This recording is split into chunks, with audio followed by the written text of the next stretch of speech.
Welcome to the vlog! It's vlog 8. So, may idea ba kayo? What's the theme? Seminar. Okay. So, today, on our vlog 8, tayo ay semi-mukbang. Yan. Ano lang tayo? Taste lang tayo ng mga Sakura season foodang belly ng JP. Ayan. Diba? Tapos nakiki-Sakura din yung ating backdrop. Yarn. So, we have here, I think ito parang doriyaki. Yung kinakain Doraemon na meron ko sa natin. Yeah. Hindi ko alam kung masarap siya. Tapos ito, parang waffle-waffle style siya. Pero may palaman siya sa loob. Ayan. So, dessert. Then, chips. Ito yung feeling ko sa lalagyan niya lang ginawa. May pasakura-sakura yung lalagyan ng chips. Actually, alam ko na yung last night eh. Baka lang ano. Wala lang. Tapos yan, ito. Maasim tea. Pero since siya yung mga Sakura ineme, so go. Then, syempre, kailangan, ano din, yung inumin natin, pink din. Ito naman, hindi naman siya seasonal. Pero, since pink theme, yan. So, peach tea, nakabaliktad dyan kasi may kineme. So, masarap siya. Ususin ko siya. Recommended ko siya for, ano, hindi siya ganun katamis. Very tita, hindi masyadong matamis. Ayun. So, yun. And, syempre, may mga konting Q&A tayo. Ako na lang yung nag-isip. Hindi ko na kayo inabala. Kasi baka wala kayong nag-isip. Saan ba yung lagi na nagtanong? Anong tanong? On. So, habang naglalasang tayo, yun yung main goal. Yung mga konting questions lang sa akin. Syempre, para may topic naman tayo. Diba? So, since it's our 8th vlog na. Wow! Nakaka-8 vlog na tayo! Oh my God! Wow! So, yun. Punta na lang kayo, bili kayo. Hindi ko na siya sabihan. Tapos ganyan siya buksan, no? Diba? Wala siyang mga ano-ano, eme-eme. Tapos buksan mo siya dito, then open na. Ayan. Pero hindi naman pink yung laman niya. Very tea. Tita. Tapos ano siya, ma-aroma. May peach. Di ba yung peach is ano naman siya. Ayan. So, taste test. Ayun. Nasang peach tea. Na malamig naman yan. Okay naman. Quality. So, first question. Kasi medyo Q&A to. Para naman may makuda ako. What inspired you to start your YouTube channel? Yan. Parang I think medyo napahapyawan ko na siya before. Yun lang talaga. I just want to start posting pictures ko. Yung mga random things dito sa Japan na nakastack na sa phone ko. Tapos wala, nagawa ako ng account sa lahat. And why not trying vlogging, diba? Tapos, hindi pala siya madali. Pero because it's challenging, kaya I'm still doing it until now. Tingnan natin kung hanggang saan ko kayang mag-deliver. Diba? So, yan. Let's open the first chips. Diba? Pinabili. Pagastos na naman. Kain na naman. Ano na siya? Actually, ano na ngayon yung mga 3 p.m. 3 p.m. dito sa Japan. Medyo kakagising ko lang. Uy, hindi siya umagang gumising. Siyempre, nag-night shift eh. Ayan, so, ano kasi ito eh, parang, black pepper. So, black pepper yung ano. Kunyari, niloloko kayo yung black buraku pepper. So, ibig sabihin, black pepper. Hindi siya, may siya maalat, actually. May sa maalat na chips.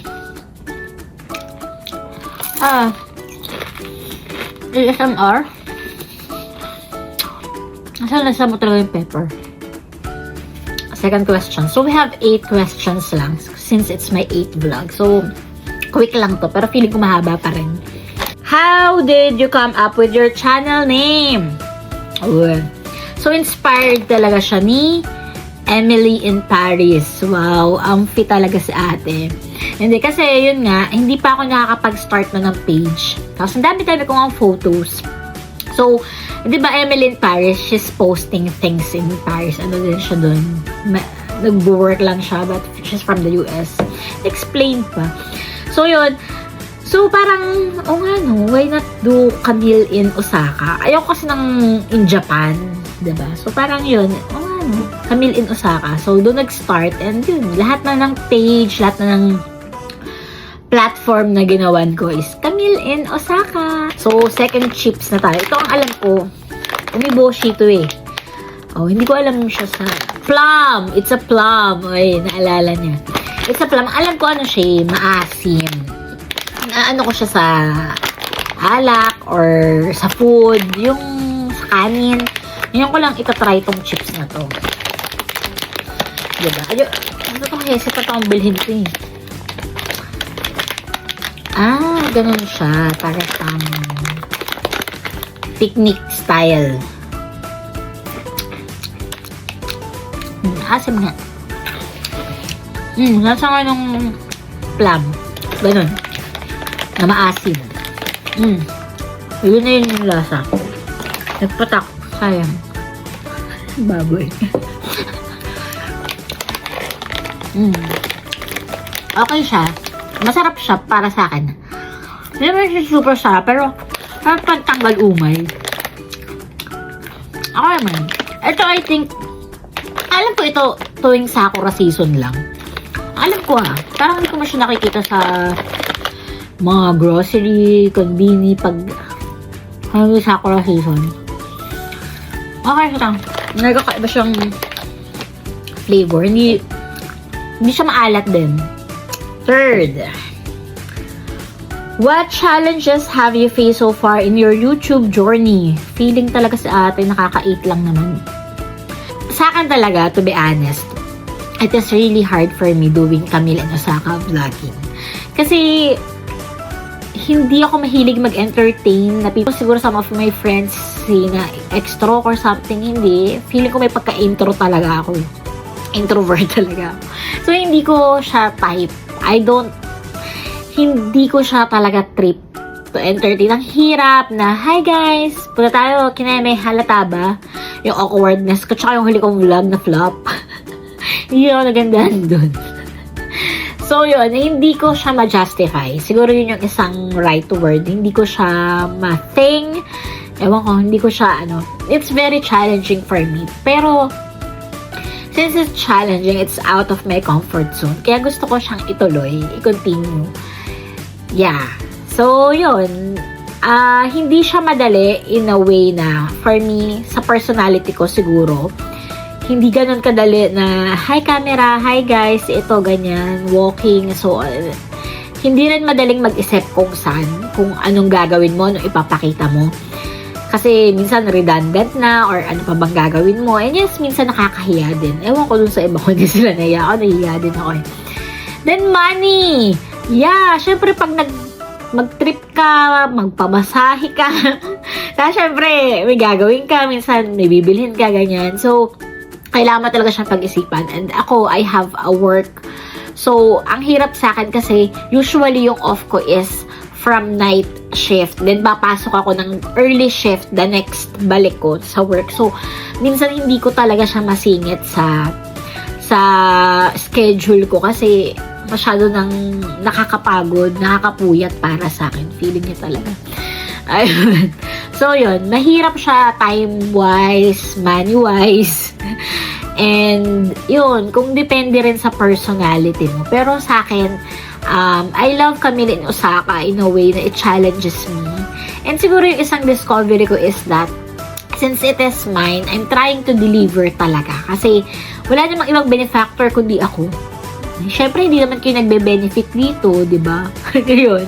Kaya yun. Pero natutuwa ako kasi kinakaya naman and I'm seeing a different side of me, paano ako nagko-commit, paano ako nagdi-deliver every time, paano ako nag-iisip, yun. So, yeah. So, let's see, after a year, kung ano na ba, kamusta na. But so far, yun yung journey ko. The fourth question is goals. Pero gusto ko siyang i-last kasi actually, kaya din talaga ako nag-vlog is may gusto akong i-share sa inyo. Diba? So, yun na lang yung last question natin, yung goals. Goals pa ni Camille. Fifth na to. Fifth na. How do you stay motivated and creative when brainstorming new video ideas? Yun nga. Yun nga, hindi naman siya ganun kadaling gawin. Siguro nandun ako yung sa motivated. Nagpapasalamat ako dun sa mga konti nating viewers dyan. Siyempre, apart from my family, yung mga friends ko din, yung natatawa lang ako, natutuwa ako every time na, alam mo yun, may mag-chat, feeling siya, pero totoo, encounter ko naman talaga, maniwala kayo. May mag-chat sa akin, parang, uy, ganyan, nakatawa mo yung vlog mo, maniwala kayo, may nag-chat nun, sabihin nyo, wala. Pero hindi totoo, may mga ganon, or somehow, nakita ko na yung Osaka through your vlog. So, yun, na parang, or isa, parang, bakit talaga sa'yo mag-vlog? Or, kailan ba yung next vlog mo? Pinanood ko ng buo, ganyan. May yung nanood ng buo. Totoo ba yun? Pero yun, yung, may mga moment talaga, lalo nun yung mga yung una kong vlog, yung first vlog ko, hindi talaga ako natutuwa. Yung parang cringe talaga ako sa kanya. Oo. Hindi talaga ako to. Parang challenges me nga na, alam mo yun, gawin to. So yun yung isang nagpapamotivate sa akin, yung viewers, yung mga kaibigan ko na sumusuporta, salamat. Yung nakikita nyo, yung natutuwa kayo sa akin. So thank you so much na yung mga ganyang moment na parang, sige nga, gumawa pa ako, tuloy ko, ganyan. Then, yun, apart from the viewers, sa akin din. So, siguro sa akin, yung Camille in Osaka, yung vlogging, yung page, siya I could say na 31 years, alam niyo naman yung edad ko. Nito lang ako nagkaroon ng something na really personal sa akin, na parang, I'm doing, alam mo yun, nag-e-effort ako, I have something, a project or a job or something na ginagawa ko really for myself, not just for earning money. Iba kasi, di ba? Ako usually, nagdi-deliver kasi ako, nagko-commit ako, or nag-e-effort ako in school, in jobs, ganyan, or organizations. Pero yun kasi, hindi ako yun Kumbaga, I'm just part of it. Pero, sino ba talaga si Camille? Uy, lumalim. Pero ito na yung parang, this one, it's so personal sa akin. Kasi, this stuff, itong mga ginagawa ko, para siya sa akin hindi naman ako kumikita dito, kaya mag-alala, wala pa. Pag meron na, magpapalugaw ako. Pero, totoo, pero natutuwa kasi ako kasi yun, I'm seeing a different side of me. Natutuwa ako na meron akong pinagkakaabalahan, ibang ginagawa na para sa akin. Alam mo yun, na para sa akin. The benefactor is me. Napaka-selfish, pero neto na nga. I'm happy na nagkaroon ako ng something na para sa akin to. Alam mo yun, na parang I'm delivering, nagiging mindful ako, nag-iisip talaga ako, nagiging creative talaga ako, and para yun sa sarili ko. 'Di ba? So, yeah. So, yun, stay motivated because of the viewers, salamat, for my family, the support, and syempre, para sa akin, natutuwa ako para sa sarili ko na kinakaya niya, and may creative side din naman pala ako. So, yun. That's how makes me, may pagbigay, keeps me going. Ayan. So, ayun. 3 questions na lang. So, tikman natin to. Hindi ko na siya kayang basahin. Pero, mae-kineme. Mae-kineme. Yun lang yung alam ko kanji. Yan yung itsura niya. Diba? May ganun siya. May tatak ng ano yan, kulto ba yan? Ayan. Hindi pala siya pink. Akala ko pink siya. So, kagatin natin. Crunchy. Cream siya.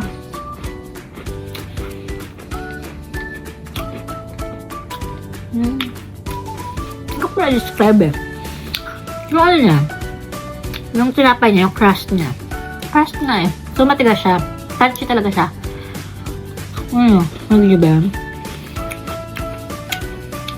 Very tinapay lang. Yung feeling niya, hindi mo siya gano'ng katamis. Very tsahin na naman tayo doon. Pero hindi ko alam kung anong... Okay naman siya. Parang... Alam nyo kasi, dito sa Japan. Pag pumunta kayo dito, ayaw ko, sa akin talaga sa foods nila. Wala talagang tapon. Parang quality talaga, promise. Diba? Yun. Pero masarap siya. Hindi ko lang ma-exact sa inyo ano yung feeling niya. Kasi ito, isa, what advice sa younger self? So, siguro sa akin ano lang. Sana mahanap mo or value yourself first. And yeah, my advice to you is that enjoy your journey. Malayo pa yung mararating mo. And be confident, happy and proud sa sarili mo. And sana wag mo laging hanapin lang yung validation from the external factor, from the outside world, from the other people. Kasi ikaw yung unang makakapagbigay noon. Syempre si God and ikaw sa sarili mo na you're worthy, na you're okay, and have your boundaries and so on and so forth. And don't worry kasi we're doing fine. Bye! Okay, yon. So, ba't parang ang dami? Akala ko tapos na.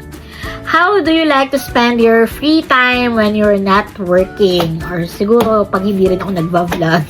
Pero pag wala talaga akong work, wala, lalo kasi nga usually yung off ko is from the night. So lalabas ako 9:30 today, bukas off ako 9:30 AM. Galing ako ng 4:30 PM shift before the other day.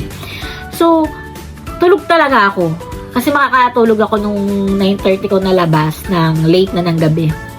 So, gumigising ako guys, 12 to 2 p.m. Oo, doon talaga ako gumigising. So, late ako mag-start ng day, doon pa lang ako. Pagkagising ko, syempre, ano pa tayo, magpo-phone pa yan. Tapos yan, tsaka pa lang siya mag-start bumangon, ganyan. Minsan, siguro maglalaba muna ako. Usually, naglalaba ako during my off. Salang ko yung labahin ko. Then, kalimitan nagluluto. Or pag minsan, init-init yun kain. Nood ng vlogs. Wow. Or kaya, Netflix, YouTube, yan. Yun. Tapos, syempre, sampay mo yung nilaban mo. Ayos ng kwarto. Ganyan. Minsan, mag-grocery. Yun yung mga usual pag hindi ako lalabas. Pero pag may time naman ako lumabas, kunyari 2 days off ako. Or yung balik ko sa work is night pa ako. Late pa yung pasok ko. Yun, minsan mahilig din naman akong lumabas. Usually with my friend. Or pagkawali, kaya ko naman, carry naman mag-isa. Yun, gala-gala lang tayo ng Osaka, kung san-san. Masarap unwind. Yung tulala-tulala ka lang. Or kaya window shopping. Yan, mga ganun. So, yun. Pag may time, gala. Pag wala, pahinga ng bongga. Kasi, nakakapagod po. Nakakapagod din mag-OFW, ha? Ayun. Before ako pumunta dun sa goals, kung bakit talaga. Ba't talaga kayo nandito? Buksan na natin tong pagkain ni Doraemon. Pero alam mo, ang ganda ng packaging niya, di ba? Ano talaga ito yung pagkapapel-papel. Napaka-effort talaga niya. Ayan. Sabi sa inyo parang pagkain ni Doraemon. Hopya-hopya lang to yun. Doriyaki tawag niya. Diba? May mga paganyan parang sa expiration. Ayan. Maliit yung ano niya. Hindi kagaya ng mga nabibili ko na iba. Diba? Nasira na niya. Kasi ganyan ako eh. Napaka-clumsiness. Tikira natin.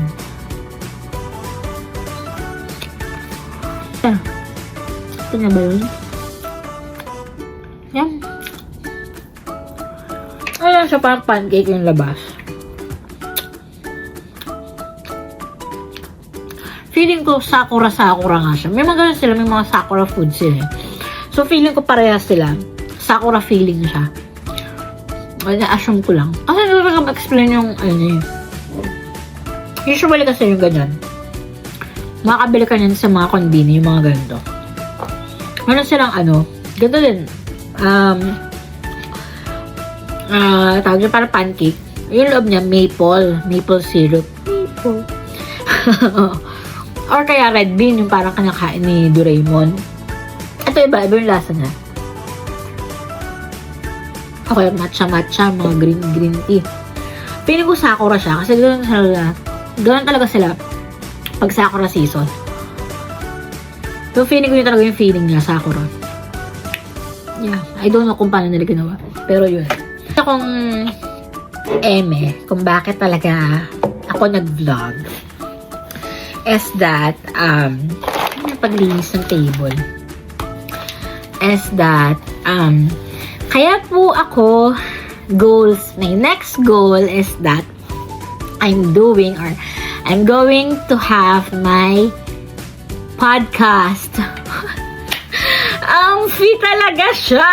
Pero yun nga, soon, this coming April, Spark Realities. So, isi-share ko din siya sa FB page, sa profile ko. So, I'm having my podcast na talagang feeling siya. Hindi, I come up to this idea kasi siguro through vlogging, nakita ko yung sarili ko, mas kaya kong humanas. Mas magaling ako doon kasi bata pa lang ako, noisy na ako eh. And I want to share some insights, my own experiences in life. Oo, be kind to me. Feeling ko talaga may maaambag ako sa earth. So yun, parang feeling ko it's one of the proper platform for me dun sa mga ideas ko, thoughts ko. Kasi mahilig po talaga akong dumada. So, minsan, nabibwisit na yung editor ko sa dami kong dada dito sa vlog. Parang, vlog yan. Yan. And some of my friends appreciates it din naman. So, yeah, I want to have my own podcast, Spark Realities, soon this coming April. So, sana po, supportahan nyo pa rin me. Wow. And, yan, totoo, na sana matry nyo to listen sa akin there. Yun. So, yun yung soon, and I think doon, mas frequent kasi mas demanding siya. Yan. Pero I will still continue my vlogging, and I think yun yung isa pang goal. So, one goal is podcast, and second goal is mas ko na yung kamili dito sa focus na lang tayo sa Japan things talaga. Talagang more explorations, different sites dito sa Osaka. I know, hindi ko pa naman kayo nasasama into some. Na-upload ko lang siya sa page yung mga photos. Then, explore ng foods, ng resto. So, doon na mas may inline si vlogging natin. And, podcast, lahat ng hanash ni Self, lahat ng feeling niya, magaling siya is sa podcast. Kaya yun guys, Spark Realities. I will upload it sa Spotify, and it will have its own YouTube channel. So, share ko na lang din sa inyo. So, yun, soon on April, Spark Realities by Camille Castañeda. Yun. So, thank you guys. It's my 8th vlog, and for those who still follows me, who watch, kahit glimpse lang, ito my family, my friends, thank you so much po sa page ko, then FB page and IG. So, yun talaga, more on the Japan things lang talaga siya. So, thank you guys again, and see you on my next vlog!